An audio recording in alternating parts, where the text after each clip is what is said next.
Hey guys, I'm Sharpe, and today I'm going to be talking about why The Walking Dead, the point-and-click adventure that's by Telltale Games, is my particular game of the year, and you should go out and you should buy it immediately because it's amazing. I'm going to keep spoilers to an absolute minimum, so don't worry if you haven't played it. Not going to tell you what happens at the end. I'm not going to tell you, what happens to different characters, but there will be little hints at like the feel of the game, obviously, because otherwise I wouldn't be able to really talk about it. So for anyone that's not familiar with The Walking Dead, it started out as a series of comic books, and it's also been adapted into a TV show. I've not really seen much of the TV show. I saw a couple of episodes and I did like what I've seen, but I am a massive fan of the comics. I really like the art style in them, and I really like the way that the story is told. I'm not sure if the TV series is the same as that, and I do think the game is based more on the comics than on the TV show. So if you're a fan of one and not the other, you'd have to judge that. But the point-and-click adventure, like a lot of Telltale stuff, is split into 5 chapters, 5 episodes, which were released over a number of months. The last of which was recently released in the last month or so, last couple of weeks.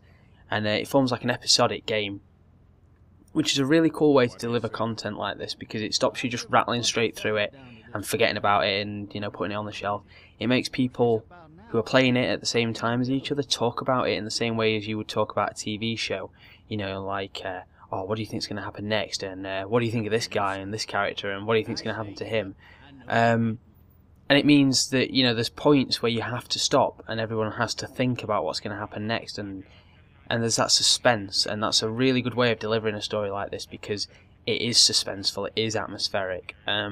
So that was a great decision to do it like that. I mean, they do most of their games like that, but it was especially good for this.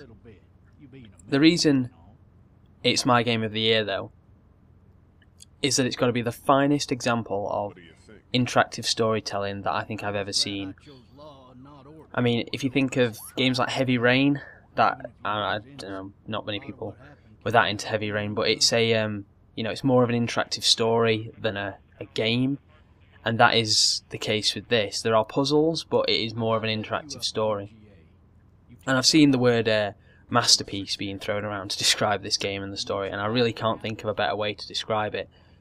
It has this thing in common with the comics, that it'll introduce new characters to you, and it gives you just long enough to get to know them, start to like them. You get a few tidbits of like their history and their past, and then it'll kill them in front of you, and brutally usually. And in a way that leaves you thinking that it's your fault and could I have stopped that from happening? And in most cases you could have.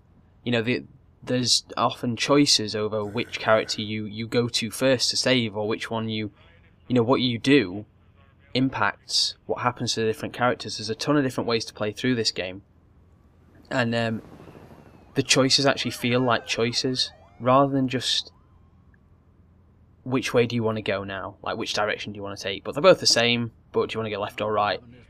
They feel like real, moral and thoughtful choices that you have to make, and the characters themselves feel like real people. They're not just caricatures, they're not just, stereotypes.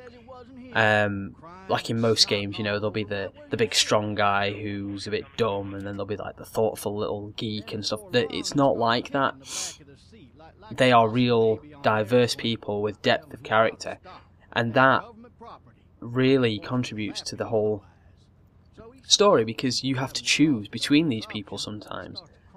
And in most games, if you don't like a character, you're quite happy to see them die, But in The Walking Dead, you'll be in a position where you absolutely hate a specific character, and they're at a point where they're gonna turn, but there's a chance that you could save them, because you never know the true nature of the virus.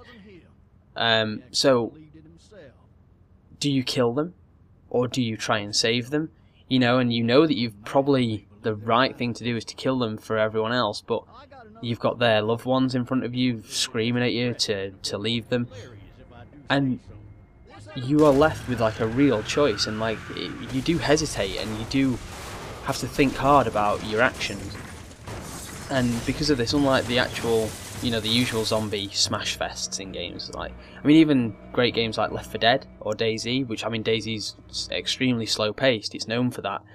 It focuses on realism, but it never feels like, you know, in those games it always feels sort of like, wow, this would be awful, but actually it'd be kind of cool.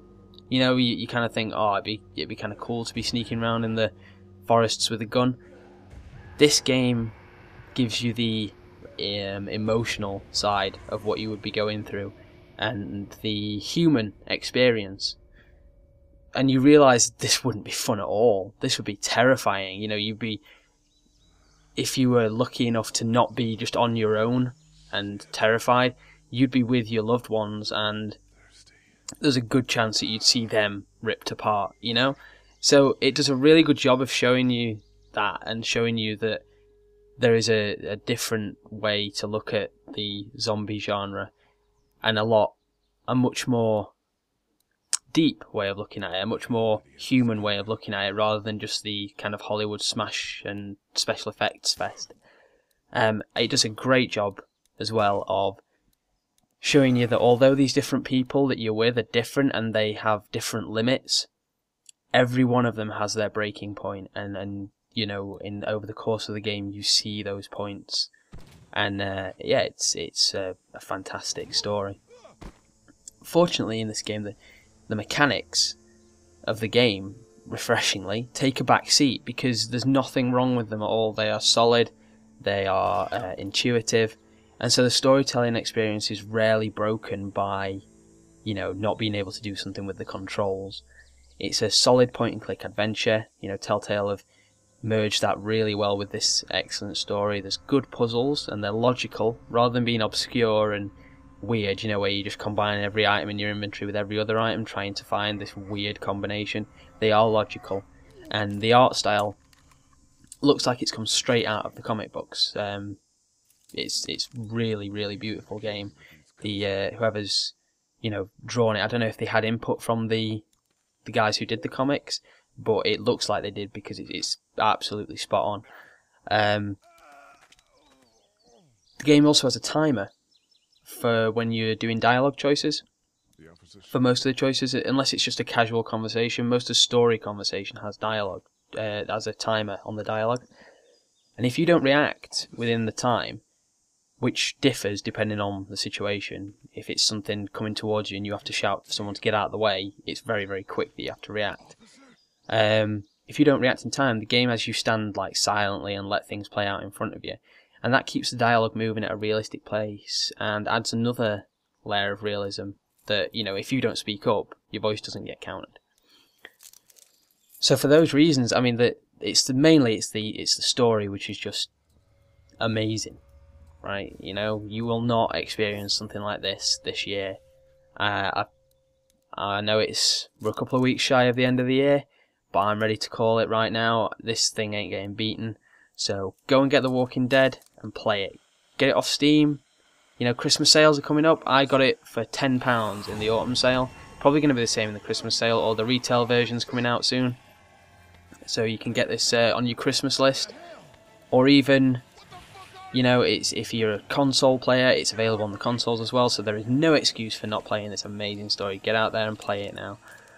Thanks for watching this video, guys, and if you do enjoy our stuff, do sub to the channel and leave a comment or a like, and I will see you next time.